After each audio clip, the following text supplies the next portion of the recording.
It's a lot of rambling. So yeah, I've pretty much touched on that. Also, I've been thinking a lot about VF6. The reason I say that is because whenever I watch these videos, I keep seeing people in the comments being like, man, I can't wait for VF6, bro. VF6 gonna change everything. VF6 gonna change the world, bro.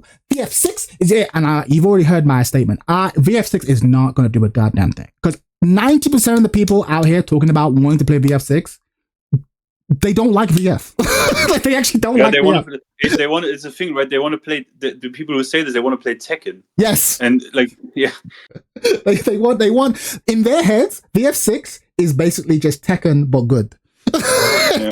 Like, they have this mental image. And when VF6 comes out and it's not that, they are going to be so disappointed. It's so funny. And I keep hearing people like, man, VF6, I'm like, have you tried VF5 though? It's like, it's not really for me, but VF6 though, I'm like, okay, but like, for example, the beta just came out. There's a free beta that people have been playing this whole weekend. Ain't no one playing that game. So I'm like, you mean the Revo Champion Edition? Yeah, basically the Revo Champion Edition. They basically had crossplay or whatever. So people could play for free. People could play fucking for free, and people staying doing it. All right. So it's like, and not only that, even as someone who really does like VF5, I'm a bit nervous, right? Because I'm like, VF6 is looking like it's going to be pretty fucking expensive. Like, I mean, they're going to put a lot of money behind it. So you got to appeal to casuals, right? You got to appeal to casuals. So it's entirely possible that the things I love about VF5, we're just going to get fucking, the dumbing down of fighting games. There's no reason to believe that VF6 won't also do that. Like, it probably won't be anime, to be fair. It probably won't be swords and shit. But, it probably won't be as complicated as VF5 is, right? We don't know. But point is, we don't know. That game doesn't exist. That game is a PDF right now, okay? It's 2 video files in a PDF. And people being like, yo, I can't wait for VF6, son. VF6 is going to save the world. It's going to cure cancer. And I'm like, the more hype people get about VF6, the more nervous I get. You know what I mean? The more nervous I get. Yeah. One thing, just one thing that you said that I just want to say this. I don't know why, but I just don't want to. I don't want to be seen as someone who is like under a form of delusion. Because when you said, like, maybe season 3 is gonna like save the game, right? Yeah. You mean basically in terms of gameplay, right? Because numbers, like speaking numbers, game does fine. Like game does fine. So this is a problem, right? Because if the numbers are fine, like, if the numbers are fine, do the developers think the gameplay needs saving? Yeah. I don't know. Yeah. Because I checked I checked from when season 2 dropped. We had like 5,000 something. We still have 5,000 something average daily. Yeah. And this is where it's like, you remember, right? We had all this. Do you remember this fun fact? Do you remember the Tekken 8 boycott website, right? Yeah, I remember that. Do you know to what that website now links to? No. This website now links to the Tekken World Tour. Oh, I love it. It's an inside job, kidding. Bro. It's an inside job. It was Harada the whole time. I'm not kidding. And the last time I had a number from like 2 months ago or something. It was down from. Do you remember the peak was like 7,000 or 8,000? It went down to 2,000. Yeah. But this because we are all addicted. What can you do? I tried, right? I tried going back Tekken 7, but the game is dead. Yep. I tried. But I played tournaments again and again and again, and I don't want to, like, I just want to sit there and play. I don't want to turn my stream on and shit. I just want to play, and I don't want the bad net code. I want Insta rematch. Yeah. And also, don't forget, the game is also a little bit fucked of season 4. Yeah, right? Season 4 was a mess. Yeah, of course. No, I'm with you. And the thing is, it's not even. No, go. Continue. Finish your. I don't want to sandbag your presentation. No, that's why you're here to sandbag, bro. Step in. You're here for a reason. I'm not, and I didn't invite other motherfuckers to talk. I invited you to talk because I think your opinions are even-handed. Because I don't think you're like this, like, fucking Tekken 8 is the greatest thing in the world, but you're also not like Tekken is the worst thing ever, and it is like I feel like your opinion is you try to be fair. You super try to be fair, and you often invite and you often talk to people. So that's why you're here, because I'm going to make a lot of claims, and I think if I say something wrong, I want you to challenge me on it live, right? If for no other reason than it will spark a conversation, right? And to defend your opinion, like I spent a lot of time playing Virtua Fighter for a few months, and I really loved it. But the thing is, I loved it more than I liked Tekken 8. But if I'm being honest with you, I would still rather have a good Tekken game than Virtua Fighter. That's the thing. Like, I'm still a Tekken player at heart. That's the thing, right? I think Tekken 8 is superior product to Virtua Fighter in terms of gameplay mechanics. But like, make no mistake, when I'm playing Virtua Fighter, I still miss Tekken, right? And again, that's part of the reason why we're here. So like, if I could have the ideal version of Virtua Fighter and the ideal version of Tekken, I'd pick Tekken, right? But the problem is I have to choose between like a really good version of Virtua Fighter, which is kind of dead, right? But it's a really good version of the game, or a very active version of Tekken, which is trash. And it's a horrible choice, which is why, frankly, these days I'm playing neither. I go through the exact same thing. I have, I have almost 700 hours Street Fighter 6. I enjoyed that game, but at a certain point, I was like, I think this game is fundamentally way better designed than Tekken 8, but it also has the controversial stuff with throw loops, drive rush button. Or you know this as well because you played it as well. And I have played all 10 days of crack of 2xKO, meaning I have an account right now for the beta, but I'm a Tekken player. It's like, not there. Yeah, I'm with you. Yeah. And we're going to get to that. It's part of that's another part of the reason why it's precisely because you've played Street Fighter. And I'm going to talk a lot about Street Fighter. And why is that? Why is it that I can simultaneously recognize that Street Fighter is a superior game and yet it's not satisfying my fighting game itch? It's and I'm going to get to that because again, it comes down to game feel. Trying to understand game feel. So before we continue, I'm going to talk about two key terms, and I know you'll understand why I'm using these terms, but people in the chat might not. So key term number one is going to be PDO, primary defensive option, right? The primary defensive option in Tekken is the stand block, correct? That is the stand blocking is what defends you against most options, and you only crouch when you have a read or you can visually see a low coming, right? So stand blocking is the primary option. But in Street Fighter, crouch blocking is the primary option, right? Because it'll protect most things. So I'm not just trying to be fancy by coming up with these terms. I'm using this term, the single term, because what that means in different fighting games is different, right? So PDO, primary defensive option. At the same time, you have PGB, right? Primary guard break. In Street Fighter, the primary guard break is the throw, right? It is the universal option every character has to beat the primary defensive option, right?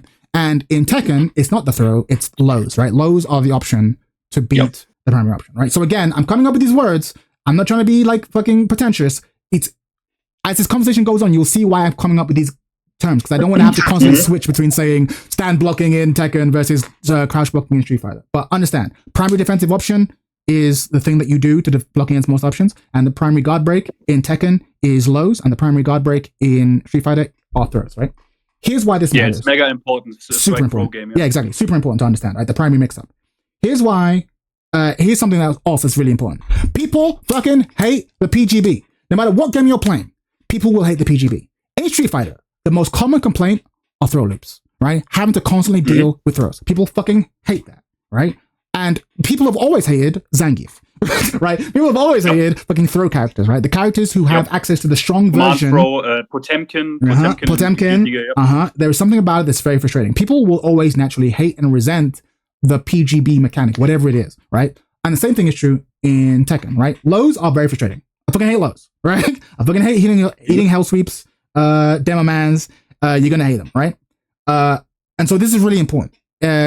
Your game will have PGBs and people will hate them. At the same time, though, you fucking need them, right? You need throws.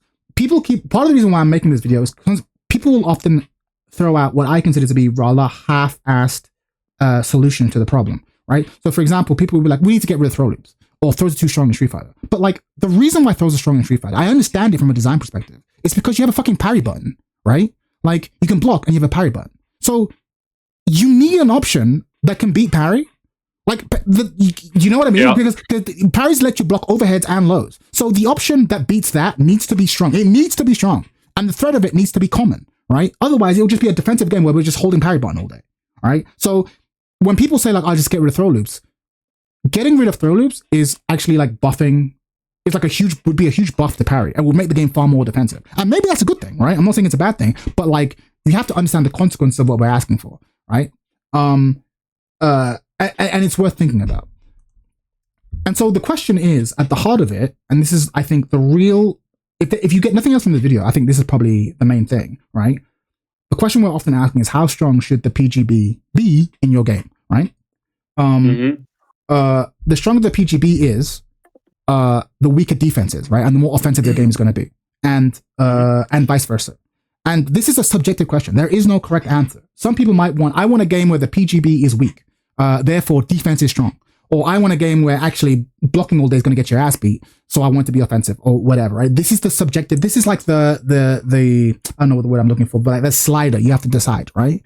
Like how strong do we want the PGB to be in our game, right? And this is where, as you can probably tell, what I'm going for is perhaps the biggest shift that has happened from 7 to 8, right? Tekken 7 to 8, right? So let's look at through this lens. Let's consider Tekken 7. Okay, Tekken 7 had I would say really weak PGBs, right? Lows in Tekken weren't that powerful because they were either low damage and got you like basically small amount of frames, but at the same time you were risking your whole life because a single low parry could cost you everything, right? A single hop kick can cost you everything. So small lows were rather weak, especially in Tekken 7 because the low parry had tailspin.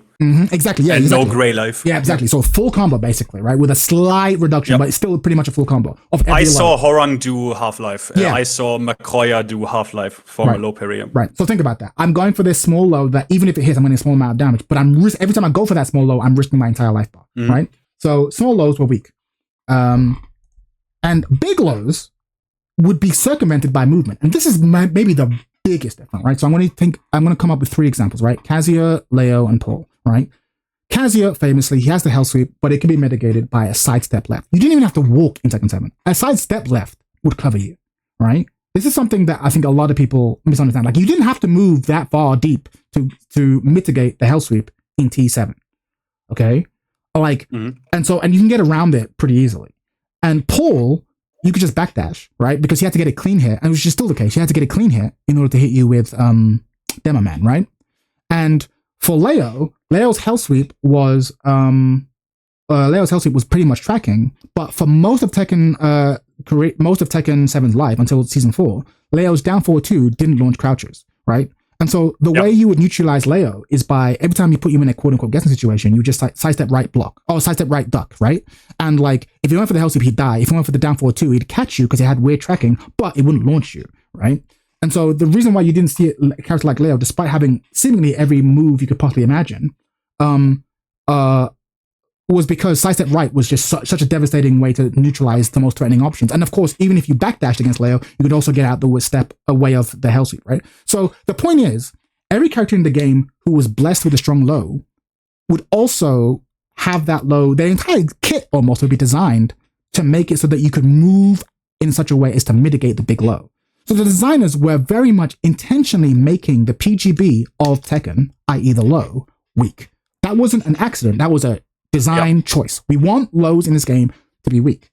I would agree. Yeah. So this was a design choice. And so for those of us who play Tekken for, pretty much since launch, we got used to an environment. We got used to an environment where the PGB wasn't that powerful. So we could guard and we could hide behind our guard and we could spend time thinking about it. Like the amount of risk we were taking by doing nothing was very small. Which again, not a good thing or a bad thing. It's just a thing. And it meant, and I think this was a large part of the reason why you could play Tekken for like 8 hours and just not feel that stressed. Because it was as if like you were only really in danger when you put yourself out there. Really, if you had the knowledge. There was a large element of just being able to just sort of hide behind your backdash and think, right? And most people didn't do that, right? Because they were here to party, they were here to have fun. So the games didn't turn into that. But in theory, you could, right? And this was something that they really wanted to do away with. And this is something that we really have to come to terms with. The fact that the PGB, the primary guard break of Tekken, which is lows, were weak. Okay. Tekken 8 has unshackled the PGB. It has completely unshackled the PGB. Like, fuck it. We want the lows to be scary, and we want you to not be able to avoid them consequence-free, right? The PGBs in this game are terrifying. The lows are terrifying. Even I don't know if you also wanted to go there, but also like in multiple ways. Like, for example, with Anna, they buffed her low utility that she has like low risk options like down back 4. Yeah. But also in neutral, you are dealing with stuff like forward 2, which she had in Tekken 7, and it was also +4, but it wasn't a weapon and it had less range. Yes. But not only that, now she has forward 3 too. Yes. So in neutral, you're also constantly at the risk of this. Like moving is now, you eat the homing, okay, I need to duck this. Like, I can only beat this by ducking the forward 2. I can only it's a weapon, it's plus on block. But if I duck, I eat forward 3 to heat engage, and then possible crouch mix up. Like it's just a very explosive. Yes, and this is a key element of design. Again, go back to Leo to think about this, right? They intentionally made it so that Leo's down forward 2 could not launch crouches. And you can tell that that choice was made so that you could freely move in such a way as to circumvent the hell sweep. Like, you can tell that these two things are designed, right?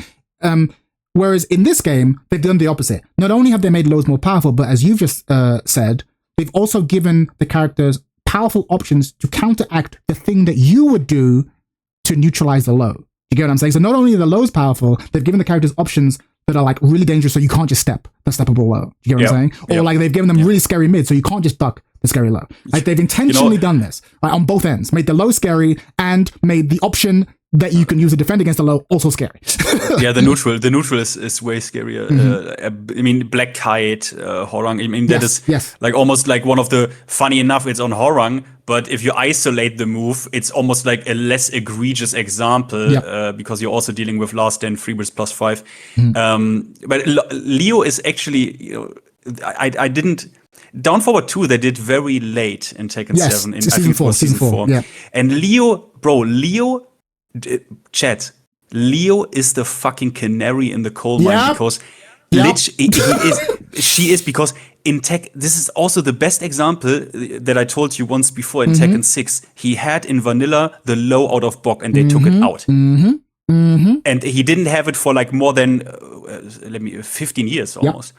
And then it came back. That is the canary. Where Leo goes, Tekken also goes. I'm telling you, Leo is Tekken. I know Leo's boring, no one cares. The design decisions there, if you watch what happened to KNK was a very basic stance with a singular low option that was non-threatening. And over time, things got added to KNK, including a fucking hell sweep. That, you talk about canary in the coal mine? That's what we're talking about right here. Like, that's what we're talking about. Also, was fucking KNK4, was that a counter hit launcher in Tekken 7? No, right? No, it wasn't a counter hit launcher. It was a knockdown, right? No, it wasn't even a knockdown. It was a big stomp where you were like plus whatever. It wasn't even a knockdown. It wasn't even a knockdown. Bro, okay, fuck me. Oh yeah, now I remember. It was the toe. The toe one where it was like, my leg. Okay. Yeah, exactly. You were like plus a billion, but like they could block. Yeah, it was that. So yeah, fucking the canary in the coal mine, right? It's so fucked up. It's so fucked up. And like, but yeah, they've unshackled the PGB. And so Tekken has transitioned from a game with weak PGBs into strong PGBs. And this has real ramifications into the way the game feels. Can you write on your canvas? No, this is a pre-made presentation. Why? What you want to add? Because someone asked PGB because it's not written out somewhere. Someone came late. Preferred guard break, right? This is what happens when you come late to class, Super Skywalker. No, I'm kidding. But essentially, the primary guard break, quickly for this, is that it is the universal option that beats the default guard. So in Tekken, the default guard is stand blocking. So that option in Tekken is the low. Whereas in Street Fighter, the default option is holding down back to block, and what beats that is throwing, right? And so the principle the universal theory I'm trying to coin here is that the stronger your PGB is, right, the stronger the lows are in Tekken, the stronger the throws are in Street Fighter, the more aggressive the game will inevitably be because you cannot afford to block anymore, right? That's what I'm talking about. And that shift has been radical and intentional, right? It's an intentional choice, and it's not necessarily a bad choice, but it is a radical choice. If you have spent 7 years playing a game with weak PGBs, and then all of a sudden it's like, oh fuck, it's a real jarring thing. And people who enjoyed 7 obviously have self-sorted into the Tekken franchise, right? Another loose example of this is like, I really hate zoning in fighting games, right? Just standing back and throwing fireballs at each other. And I remember talking to one of my buddies who also hates zoning, and he was saying, I really think that Mortal Kombat should have less zoning. And I remember arguing with him like, okay, but like, there are people who like zoning. And I think if they change it to satisfy us, they'd also be pissing off the people who happen to like zoning. Because if you're somebody who likes zoning in fighting games, you only really have the NRS games. There's nothing else for you. And so if that kind of transforms for you, then you're kind of losing out. And so it's not necessarily that zoning is bad, but different players have preferences, and you will typically sort yourself into the game that caters to your preference. And so if you're someone who prefers having weak PGBs, right, And so you'd have to win through timing and through this almost like jousting contest of like trying to get to each other, a slower pace. Then you became a Tekken player. And so for Tekken to become this sort of like high intensity, strong PGB game, does sort of feel like a rug pull. And this is a large part of the shift in game feel. That's what I'm trying to sell to people. If you disagree, feel free to raise it in the comments. But like I think this is the major shift, right? And it is funny how, you know, how long that was boiling. Like for example with King, for to like suddenly, you know, it's like minus 13, what is it, plus 5? Like the buffing of lows, and it already started in Tekken 7. Yeah, you can tell. Yeah, but it's like and people were also kind of weary about it. Like it's not that people ignored this and were like, I mean, you had the meme video. Spec also said it. VDX said it. Like this constant buffing out of weaknesses. Don't forget Frame Whisper. Frame Whisper, and it's crazy that Tekken 8 still, to a lot of people, was such a culture shock. Yes, right? Yes. It's a bit crazy. But it's a classic example of like, you know, if you put a frog in hot water and you only slowly raise the heat, they don't notice, right? But if you throw them in like it's hot at the beginning, they'll fucking panic. It was like that. It was already a bit warm, but suddenly it was literally like literally boiling. Yeah. It caught us out. We could already feel it in Tekken 7, but because we were starting from a place that we love, you kind of like, okay, well, this character's a bit annoying, but most of the game's fine. Okay, this character's a bit annoying, but most of the game's fine. And like, we had bullshit. Like, we had mad, but like, for example, Fort 1+2 from Juliet was safe for a long time, the wall split, and only late got like, we had mad bullshit in Tekken 7 as well, but just so I don't get... Trust me, guys, I played Akuma. I don't have a rose-tinted glasses on, all right? I know this game had bullshit, all right? Yeah, but again, it's if a game is 80% solid and has 20% bullshit, that's one thing. If a game is 50% bullshit, it's very different, right? So it's a lot of it comes down to ratio and the speed of change. But yeah, hopefully you can see the theory that I'm going with, and hopefully you agree. And if not, then you obviously leave a comment. And this is another thing that I want to introduce, right? So guard break cost. I was tempted to have another acronym, GBC, but I have too many acronyms. But like the cost of a guard break plays a large role in the satisfaction of it. Because as much as people complain about throws in Street Fighter, for most characters, if you eat the throw, you're only taking a bit of damage. It's not that deep, right? And the lows, if you eat a low in Tekken, for the most part, there's a limited amount of damage that you're taking. But that changes somewhat. Like, you know, I talked about how the 50-50 for 50, right? When you're on like a wall explosion stage and then Eddie hits you with 4-4-3 and now you have to guess for your life, right? Because the lower wall splat you and the middle wall splat you. Yeah, right. Exactly. It's like, oh, fuck. Like, so there are situations where the low will cost you everything. But also the fact that in Street Fighter, even if, let's say, I stand up to, let's say I try to attack the throw, right? But you hit me with a combo. If you don't have meter, the amount of damage I take isn't that great, right? Whereas in Tekken, heat or no heat, like if I get launched, it's going to be a bad time, right? So the point I want to make is that the cost of getting guard broken in Tekken is actually, I would argue, way higher. Not only in terms of damage, but also in terms of fucking time. Just sitting there, just watching yourself get comboed. There's a lot of that too, right? Like and Street Fighter in this case is obviously a bit of a weird example, because if that motherfucker has level 3 and you get shimmied, you literally eat in Street Fighter 80% damage combos. But that's if, right? And that's if. And again, I'm not saying that excuses it. That's part of the frustration. Part of the reason why. Go on. It's just, just when I thought about it, my main point. Look, I'm not an authority on Street Fighter, even though I understand the game. I have 700 hours, but I wouldn't call myself an authority. But I always felt like throw loops are too cheap. Yes. And it's kind of funny if you consider that you have meter in Street Fighter and you have an actual resource that you get penalized if you burn it up. And I still just think throw loops are too cheap. Yeah. And the funny part is, if you look at Tekken, heat is free. It's free. It's so free. Like that's because you're a Tekken player. That's my point. And I'm with you. I play Street Fighter and I was like, I play Street Fighter because I was trying to avoid sort of like the cheapness of it. And I came to Street Fighter and I'm like, this is also cheap. And I was like, maybe not as cheap as Tekken 8, but it's also cheap. Yeah, and it's really funny. So you come here going to this clearly a superior product, hoping to find, I'll find what I'm looking for. But then you realize when you play enough of it, this ain't either cheap. This ain't it either. Like, there's no escaping the cheapness. But at least for Street Fighter, they've always kind of been cheap. Like, that cheapness is kind of honest to Street Fighter to some extent. Whereas, like, Tekken, as a Tekken player, is still new. So you leave Tekken trying to find the promised land. But there is no promised land. Cheapness follows you wherever you go. Like, Tekken 7 was like the only safe haven, and now that's gone. So it's like, fuck. Which is kind of why you go to another fighting game hoping to find the promised land, and you just don't. And it's really frustrating. But like, the point I'm trying to make is that even with Street Fighter, I would argue it's even less cheap, because obviously if they don't have meter, it's still frustrating as fuck, but it's not as frustrating. And so you can make calculated guesses about, okay, if they have meter, I probably will just take the throw. If they don't have meter, okay, maybe I'll take the risk. You know what I mean? So there's at least a bit of a mind game there. Whereas, like, you can't really say that for heat, because even if they don't have heat, you're still taking a bunch of damage. You're still taking a fucking bunch of damage. And more often than not, they do have heat, right? So it's like they're either in heat to get you into the combo, or they don't have heat and they'll pop heat mid combo and you're going into bullshit, right? So like, it's the long story short, this bullet point is to point out the fact, what up, genius? Is to point out the fact that, like, the cost of getting guard broken in this game is really high, and that's always been the case in Tekken. Getting comboed has always been a nightmare. But when PGBs were weak, right, there was more you could do to prevent that horrible experience, right? Like, my buddies have always non-Tekken players have always complained about, like, combos take too long, and I always defended it.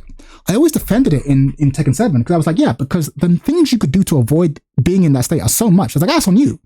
Like, I would just be like a skill issue. Like, getting combo sucks, but like, if you have a good enough defense, you don't have to worry about that too much. You know what I mean? Like, you don't have to worry. And maybe I was being a bit too harsh. Maybe my non-Tekken playing friends actually were spot on. But I felt that because getting comboed is such a horrible experience, the number of things you need to be able to do to stop yourself from getting comboed. How do I put this? Getting comboed in this game is so horrible that it's even more important that defense is good. Does that make sense? Because, like, I need to be able to prevent that from happening to me. Because it really sucks. And combo length in this game is even longer now than it was back in the day. And so launchers are in heat +5 on block. Yeah, exactly. And +5 so it's fucking crazy, right? But like, I want to come back to a point that we made. I remember you were in the chat too.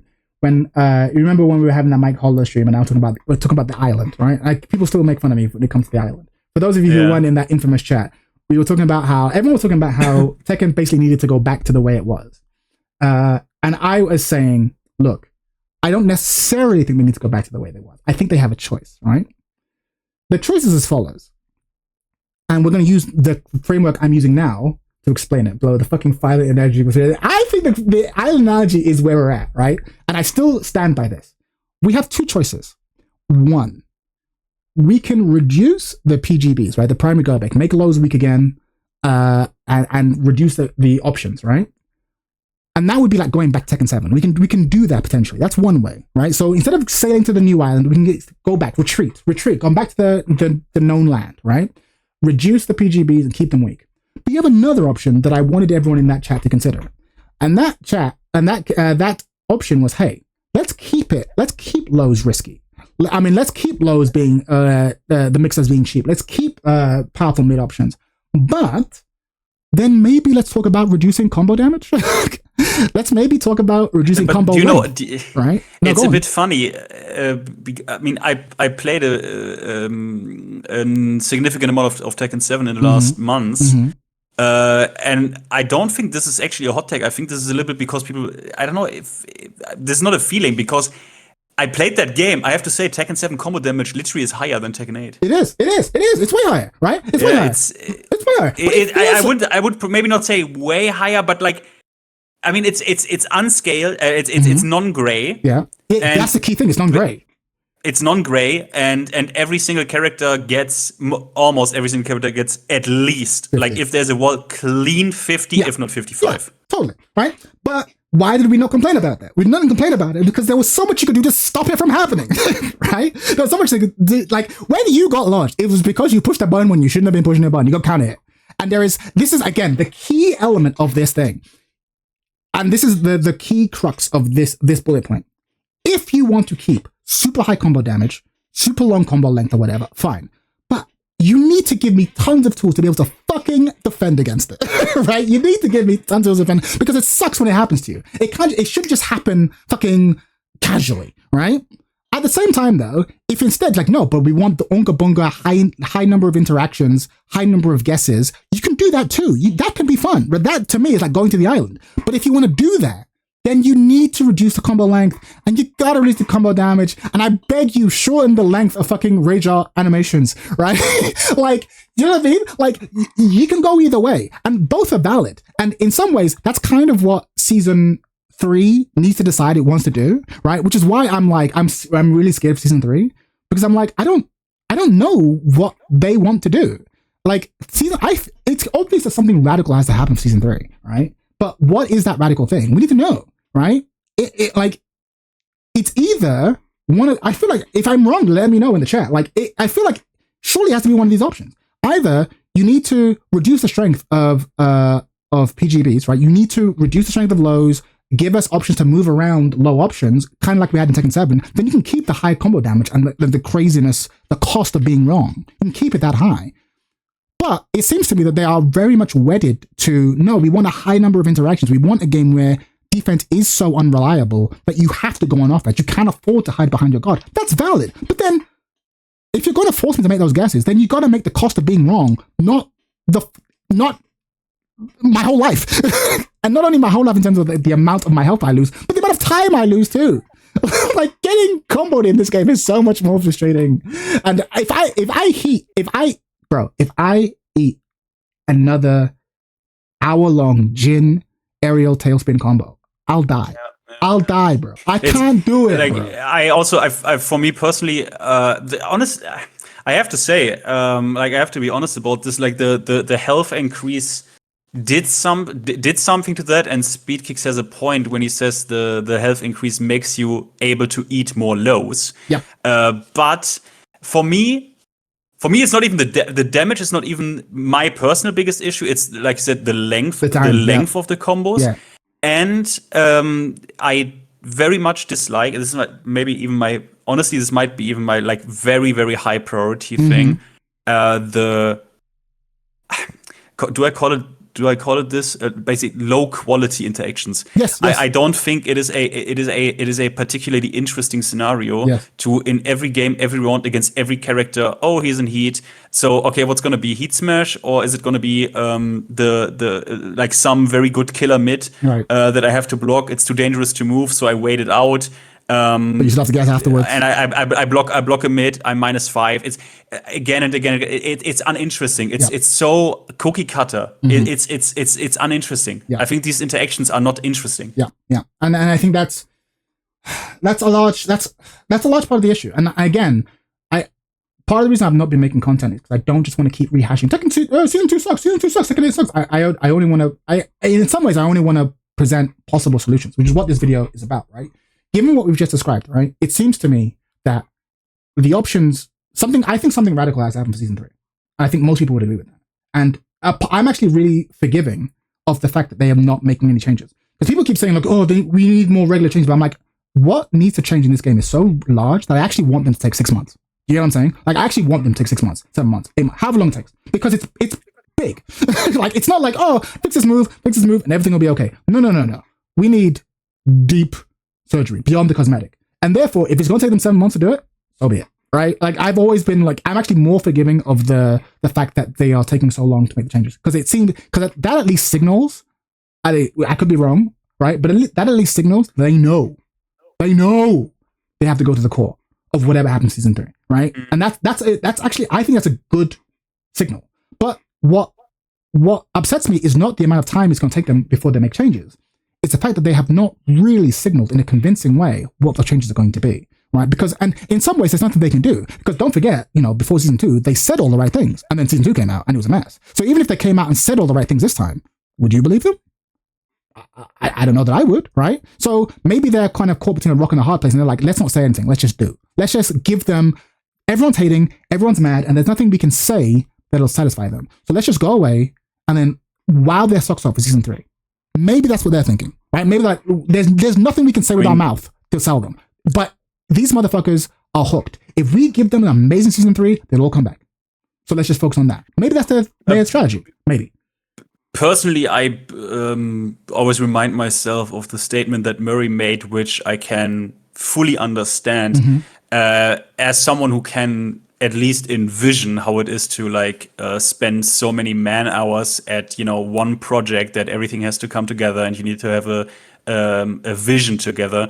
Where he said that we had this philosophy for it, we wanted to try it, the aggressive philosophy, and he said that mid-project to go away from this, like to go to the other direction, that is A, not that easy to do, and B, can basically rip the game apart to a certain degree and make it like basically what I mean. I kind of get what he means. Totally. So I would basically I'm armoring myself for like the expectation of probably not much is gonna happen. Yeah. I think they are kind of like trying for this game to drive this course and see where it leads. And because I don't know, no one has the numbers. How happy they are or not happy they are with sales, we don't know. Yeah, we don't. But the numbers are stable. The numbers are way higher than they were in Tekken, and well, not way higher, but they are on the PC version at least higher than they were in Tekken 7. So I don't know. But I'm armoring myself for like. Yeah. It's going to be like kind of like this. No, I'm with you. I have no expectations. I don't have any faith in them at all. But I have hopes, which are a separate thing. I would love for Tekken to be great again, right? And the thing is, I think all of us, even if we disagree on what the source of the problems are, I think we all recognize that in order for this game to be a game that the players are happy with and the devs are happy with, a lot will have to change. And so I am, for example, I don't want to get upset with like with the fellow content creators, but there was a lot of content creators kind of being angry at the quote unquote titty patch, right? Like, oh, they can patch Asuka titties and they can't fix the balance. I'm like, okay, but those are two separate groups of people. Like, it's not the people responsible for Asuka's titties are not the same people responsible for balance. So it's like, so I understand the frustration because it comes from a deeper place of frustration that I share. It's like, oh, we're waiting for this patch, and all you can release to us is this thing that you're going to sell to us. That's that. It's funny because for me it's not for me like the balance thing. I already like was kind of like fuck that anyways. But I was angry that first of all they literally patched a microtransaction. Yeah, exactly. That is crazy to me in 2 weeks. It's a bad vibe. But I needed to wait half a year, almost 5 months for the inferior macro. No. That was where I was like, guys, for example, Chat, how about I can then relish in my waifus, and I have an option, for example, if I play against your Wendy's Ling, that if I meet you in ranked, I can like, oh, Chat the third, and I'm in the aftermatch screen, check customizations. I see all your customizations. I can copy paste them into my data, or I can rank them, or like, oh, this is good. This gets thumbs up. That would be sick. So I'm literally like, hey, can you maybe give me like and I asked programmers, by the way, I asked Parkour Grip, who worked on the Tekken overlay, and I asked him how easy would something like this be to realize, or a macro function like Street Fighter has, and he says if you have the source code, this is like literally like basic shit. Yeah, it is. That is why I'm angry. Sorry, I don't want to yet. No, I'm with you. I think that's valid. You're right. Even if we look past game balance things, there are lots of things that they can do user interface wise, user experience wise. Like I still can't believe it took a year and a half for us to be able to see our win rate against individual characters. Like, I think that's crazy. Or maybe crazy. How about an acknowledgement that people still cheat and plug in this game? Oh well, that's another thing. That's never happening. Get over it. But no. So again, my beef wasn't that. I don't think people were wrong to be frustrated with that. But at the same time, I am okay with the devs taking large time to fix balance because again, it's not like, oh, just remove this for balance. Yes. I also said it in my video for balance. It's not like, I don't even expect anything. Yeah, it's like don't make this move -6 to -5 now for game 6. I'm like, I need them to look at every hitbox of every move, including one jabs, and re-examine them. So I'm like, okay, if that's what I want from them, then maybe you do take 6 months, maybe you do take 8 months, and then because that's going to change everything. In fact, the kind of change I would like, and again, here's a change I would like, but I think I'm in the minority, and which is why I'm like, I feel so bad for developers. I would like for them to be like, you know what? We're getting rid of Tailspin. Tailspin's gone. Not only hard aerial tailspin, just the corkscrew feature. There is none. If you want to extend your compo beyond the initial hits, you have to use heat. That is actually pretty seismic. Interesting. Everyone will be pissed. Chad, the thing is, this is the exact kind of change where in the year 2025 of our Lord, there should be a beta realm. Maybe to just test this shit out. Because when you just said it, I was like, it doesn't sound like a terrible, like, it doesn't sound like an idea you would not at least try. You gotta try it. You gotta try it, but we can't. We can't. They have to do it into the live game. So think about what would happen, right? Think about what would happen. Combo damage way down, so you could reduce the health again. No longer has to be 200 health, right? You would have a higher number of interactions, right? And when you guess wrong, you won't feel as bad because you're not gonna eat 50. You can eat 25, maybe 30, right? And not only that, the mystery players will be happy because the electric is such a good filler that it would actually make them maybe the highest damage characters in the game if you have the execution, right? Like, it would do so, and you can still keep tailspin at the wall. Oh, no, actually, no, we'll get rid of that. No tailspin at the wall. I'll take that back. No tailspin anywhere, right? I think it would be very interesting, right? Now, don't get me wrong, some people on Twitter would complain, right? But it would make the winner of each game no longer the one who happens to land the launcher of each round. It would be the one who happens to win the highest number of interactions in a match. Which, like, and ultimately that's what we want. Because I think we've all had times where it's like, I've won a game. Depends. Well, go on. There are a shit ton of people who like, Tekken, that means big combos, that is fun for me. Yeah, it's true. Combos are the ultimate, like, skill reduction gap, right? Because I only have to win, 50% of the round, right? I get that. And you're right. I'm curious to know who launches must be nice. Look at the Steve player over here. No, but like, I don't know. I think maybe I should do a poll at some point. Like who would like that versus who wouldn't. But I suspect more people would enjoy it. And I think this is the kind of shift for me that would be like moving towards the island, right? Because we would truly be moving away from Tekken 7 at this point, right? Because it would be a higher number of interactions, but lower combo damage. I think that's a fair trade. And it's a very different game, but it's potentially a game that's arguably maybe more fun for more people. Maybe, right? Whereas right now, we have the worst of both worlds, I feel like. Because you still have the done combo damage from 7, but you don't have the way to mitigate and avoid that you had in 7. So it just fucking sucks. It just fucking sucks. But yeah, you were about to say something. Also, just because I want to be on record saying this, because you mentioned this 2 sentences ago, I also want to be on record saying this, that I have the utmost sympathies for the actual developer and the creative team in the sense of, it doesn't matter how stupid they heard everything, right? They were... It doesn't matter how stupid you think they are or something. I can tell you, no one goes to the office every single day creating something that people are supposed to have fun with. And they complain. Doing that for over a year for season 2. Then that shit launches, and you want nothing more than people you are a game, like you create video games. You want people to have fundamentally fun with that shit. Yes. That is what you do. That is what you want. Yes. And with that reaction that happened, where basically people basically literally shit on them, almost fucking literally, that has to feel fucking terrible. And I think they didn't want that.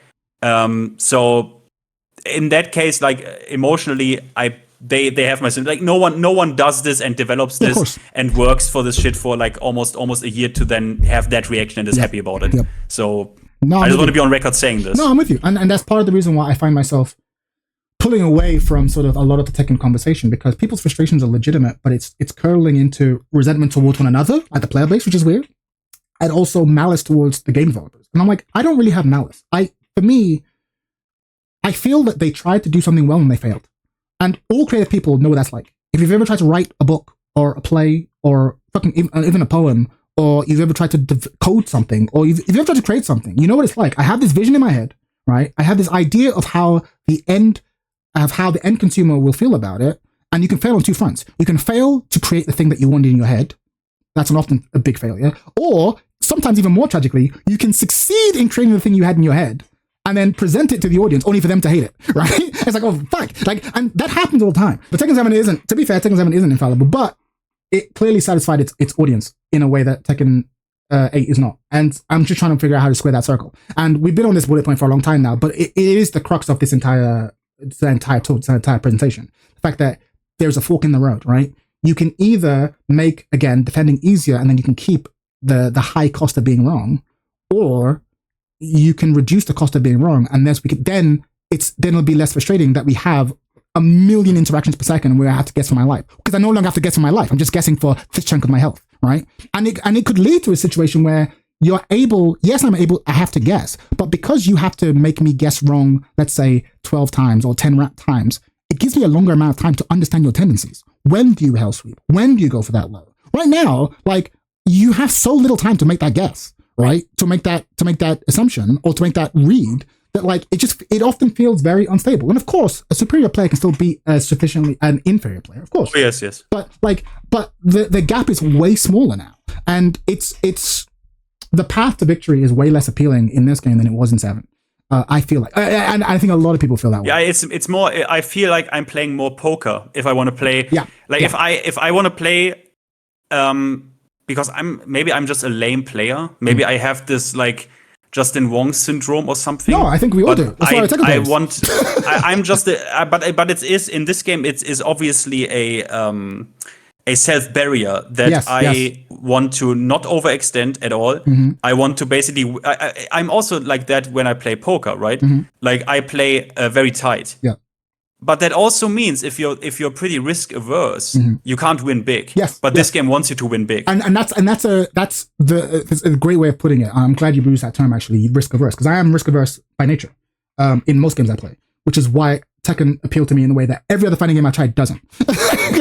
Right? And again, that's not a good thing or a bad thing, right? Maybe Tekken was too defensive. Maybe it was, but like the reason why Tekken players become Tekken players is because they like that. Oh, let me rephrase it. Every fighting game makes demands of you as a player, as a man, as a person, right? If you want to get good at this, you must master this, and you must learn to think this way, right? And what Tekken 7 demanded of you, I found really appealing. And what Tekken 8 demands of you, I really don't. And so even though I could, of course, become far better at Tekken 8, the question I find myself asking more importantly is like, do I want to?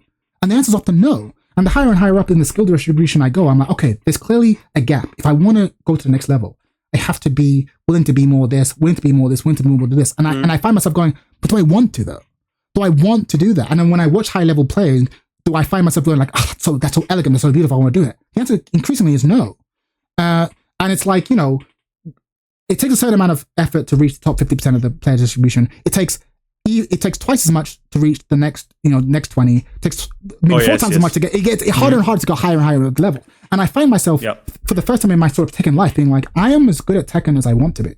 Like, I don't want to get better. And I didn't think that would ever be the case, because for me it was exponential. I always want to get better, right? No matter where I was in Tekken distribution, higher level Tekken looked so good and so interesting and so fascinating that I wanted to do whatever it takes to get there. And I find myself, the higher and higher up I go in Tekken 8, I'm like, man, this game is asking me to just really put my ass out there. And I don't like it. I could do that. I could get better. I clearly know I'm not the best player I want in the world, but like, I don't really want to be. And like when I play Street Fighter, it was another example. All right, I reached master rank, which is in the grand scheme of things isn't that high.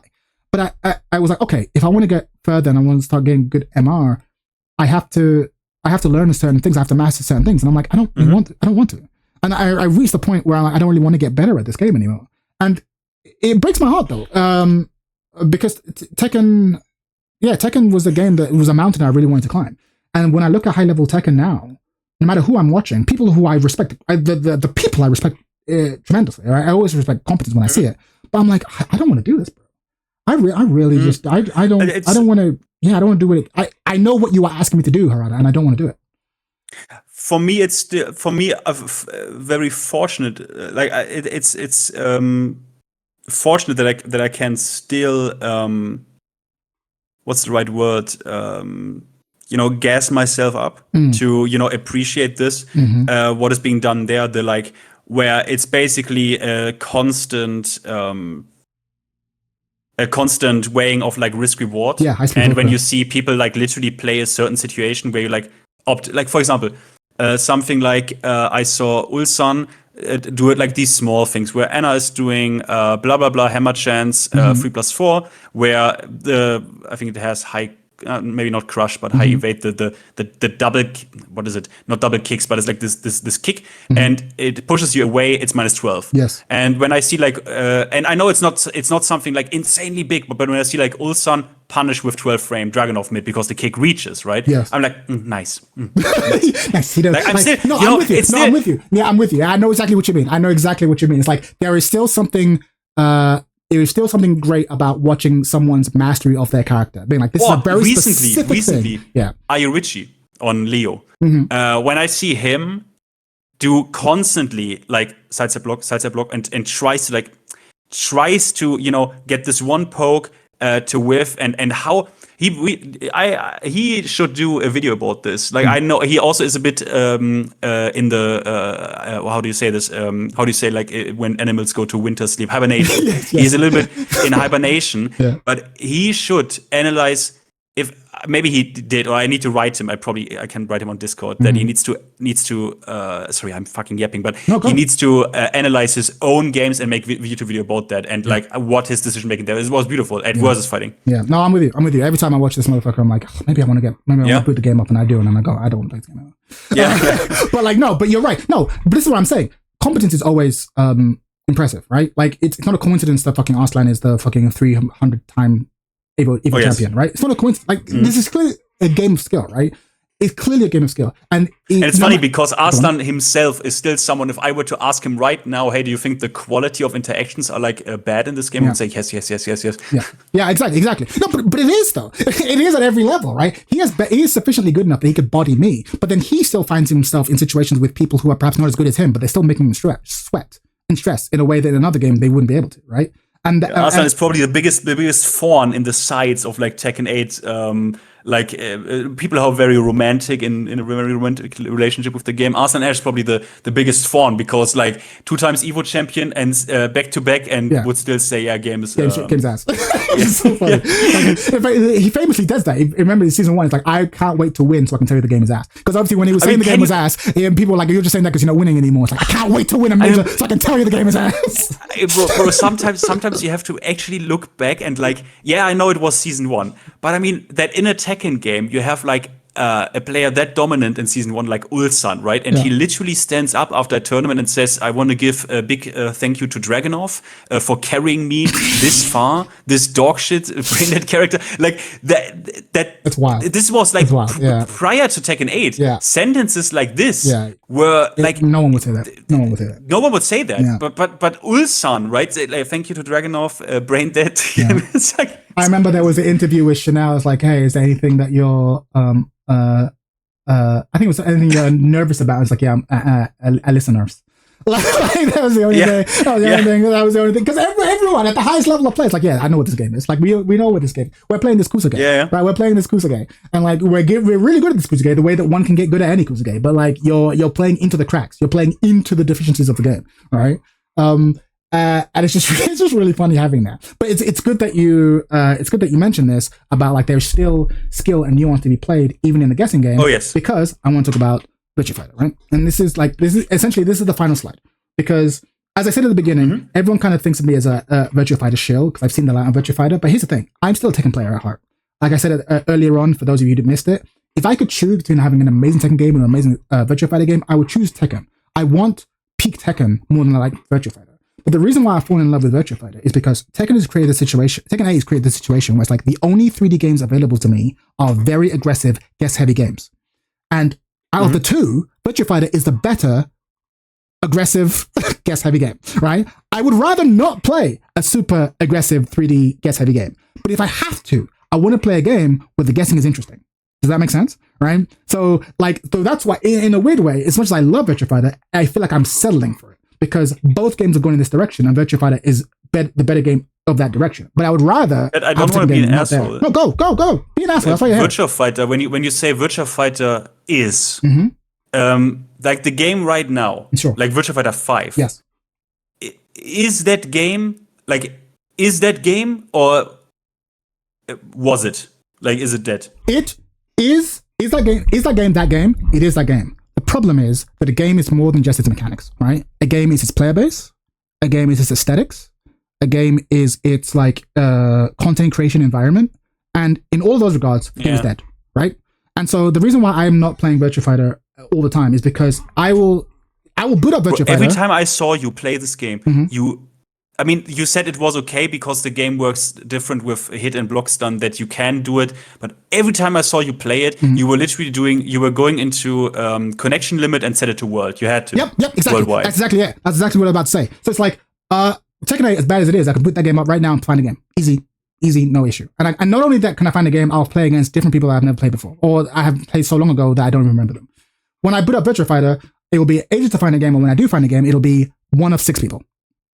Right? Like, that's the thing. It's always the same people, right? And even when I watch Virtua Fighter streams, it's always the boys and Tricky playing against the boys and Tricky Eileen, right? It's always the same people. It's always the same people playing the same game, right? You can't find games anywhere, right? And that's the nightmare, right? And so when I talk about so if people are like, there's no players, and I won't fault them for not playing it because it's frustrating, right? But what I'm talking about now, and what we'll talk about going forward, is the mechanics. Because I do believe that mechanically, if we were living in a platonic ideal where the only thing that mattered was the mechanics of the game, Virtua Fighter is that game. And I'm going to go into. I want to stress that also the Main 3 praised the mechanics of this game. Yeah, sure. After shitting on it, we'll relitigate that next time. Yes, you are correct. We do. Sorry, I take that back. At one point, we're gonna do it. We're gonna do a proxy discussion about it, and I made that or some shit. Oh god, yeah, I can't wait for that. But in the meantime, going back to what I was saying about okay, both Tekken 8 and Virtua Fighter have decided that they want to have a aggressive game and that means that the PGB needs to be strong. And in both games, they are strong, right? And we want a game where you have to constantly make guesses. Both games have decided to do that. And Virtua Fighter does that better. And I want to go through the way Virtua Fighter does it. And hopefully, simply by explaining it to you, you'll understand why it became such a fucking Virtua Fighter show, right? I saw your video once, so I kind of have bits and pieces of throw, but every strike is, I think, throw reversal. But you go. No, you already see where I'm going with this, right? So, okay, so Virtua Fighter has the best PGB system in all fighting games. I'm calling it now. I think the PGB in Virtua Fighter is better than in Street Fighter with its fucking annoying throw loop situation, and it's better than the fucking obnoxious lows and tracking mid options that we have in Street Fighter in Tekken, right? I think Tekken 8. I would say Tekken 8 is low plus frames in heavy. Yes, I would say, right? Yes. So Virtua Fighter. No. Say I'm plus frames, but the thing is, plus frames wouldn't be bad if there wasn't a low. You can have all the plus frames in the world if there's not a throw to turn me, right? Yeah, you're kind of right. You're kind of right. So the threat of the throw of the plus frames come from the low. If there's no low, I don't care. You give me plus 1,000,000. I don't give a fuck. You can't throw me with nothing. It's the fact that it's plus frames and the fear of the low, and the only way to mitigate the low is to put myself in place in the mid, but the mid is plus, right? Like that's the thing. So even the plus frames are really an extension of the low, right? And so, Virtua Fighter, I think, has the best PGB system. And when I finish talking, you will understand why, right? So the PGB in Virtua Fighter is the throw, like in Street Fighter, right? They are unreactable like in Street Fighter, right? But, right, this is for those of you who don't know, and this a mix, right? Yeah, forgive me for those of you who do know, for the 6 of you who know, but this will be very, very beneficial for people who don't. In Street Fighter, in order to break the throw, you have to press basically the throw command at the same time that the opponent tries to throw you. So you basically have to guess not only what they're going to do it, but when they're going to do it, the exact timing, right? This makes it very tricky, right? In Tekken, you don't really have to do that. Simply by holding back, if any mid comes out, you'll block it, right? In Virtua Fighter, you can kind of do both.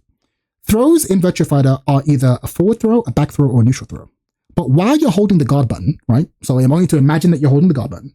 While you are guarding, you can simultaneously press P while you're guarding and the direction. So for example, imagine I'm holding the block button, but so can be broken while guarding. Exactly, yes. So I'm guarding, but I'm also, let's say, holding P and back. So if you do a mid, I'll block it. If you do a high, I'll block it. But if you do a forward throw, I said holding back. If you do a back throw, I'll also break that.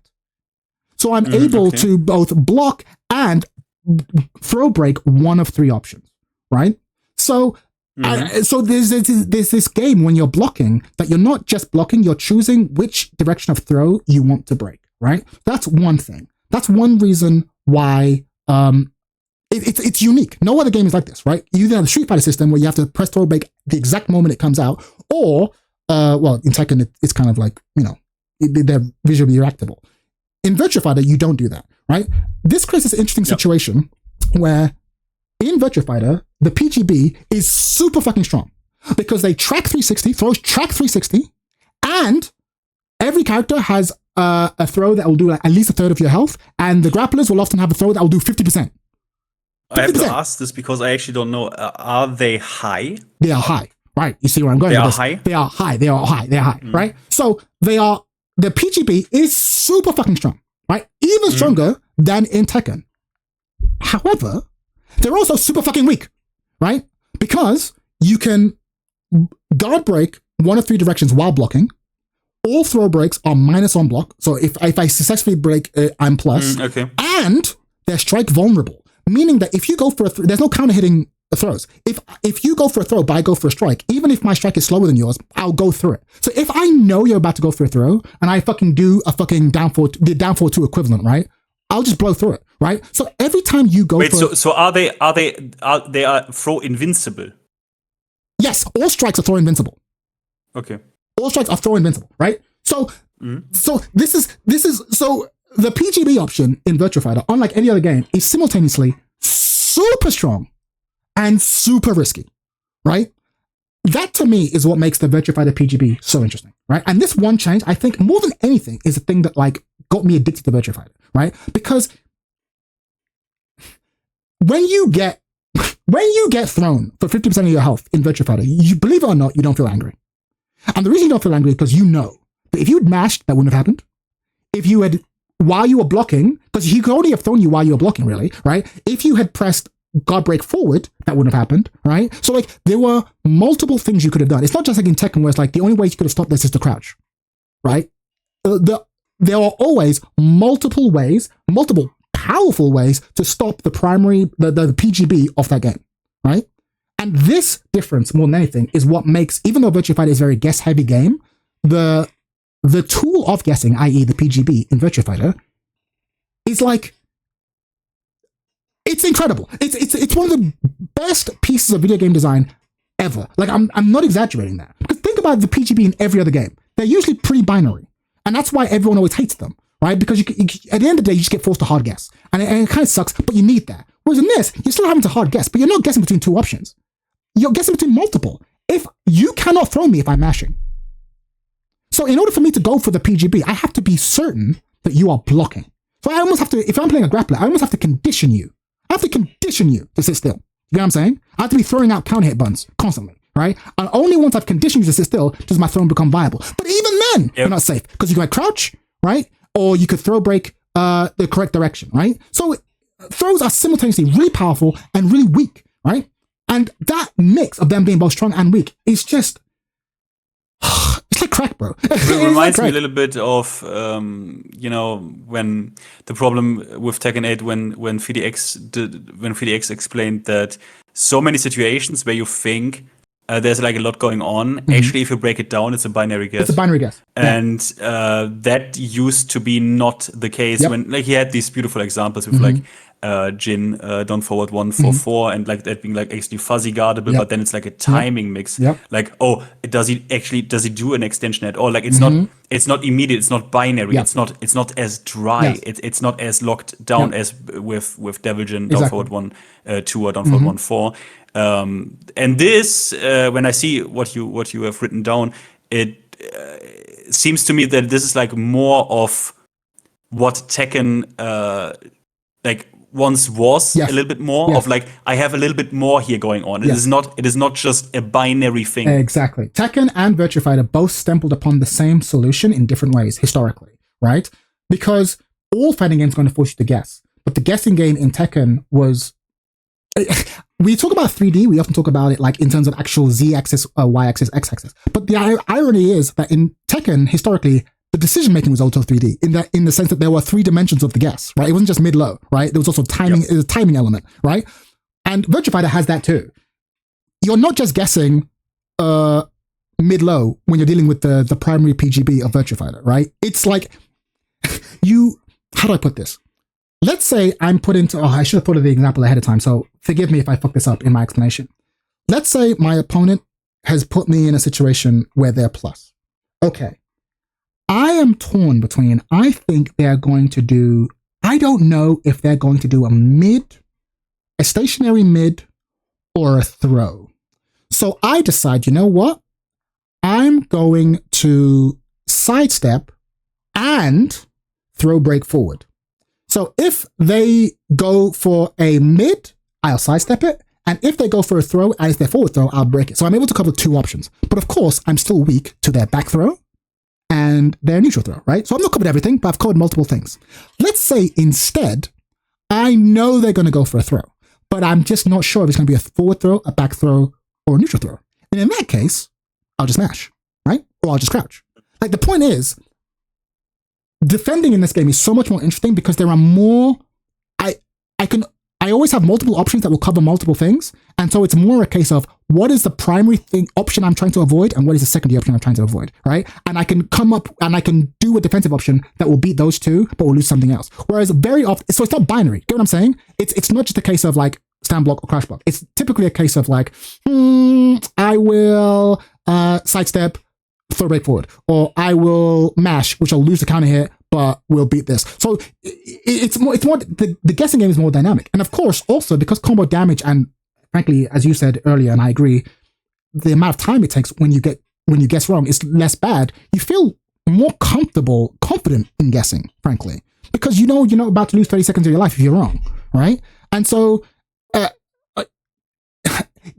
both games demand you to make guesses, but the guesses are infinitely more interesting than Virtua Fighter, right? And so Tekken, again, going back to my island analogy, I was like, Tekken needs to either turn itself back into a game where you no longer have to guess all the time, or it needs to turn itself into a game where you do have to guess all the time, but you don't fucking die when you guess wrong. And like guessing wrong doesn't feel like cancer, right? And both are viable options, but they're going to fucking pick one. They're going to pick one. And I don't know what they're going to do, if either, right? Because let's say they decide, okay, we want to make the game where you don't have to guess all the time. Do you know how many fucking moves they have to remove? Like, that's going to be really hard if they pick that path. But let's say they pick the other path and they go, actually, we want to make a game where you have to guess all the time, but it doesn't feel like cancer when you guess wrong. Okay, but you still have to change so much. You probably have to change the way combo structure works. You have to reduce the damage on things. You know what I'm saying? Like, either path they choose is going to take a seismic amount of work. A seismic amount of work. And will probably piss off a large percentage of the player base, whichever you pick. But they also can't stay where they are, because the one thing we all agree on is that it sucks where we are. So what are they going to do? Finn, what are they going to do?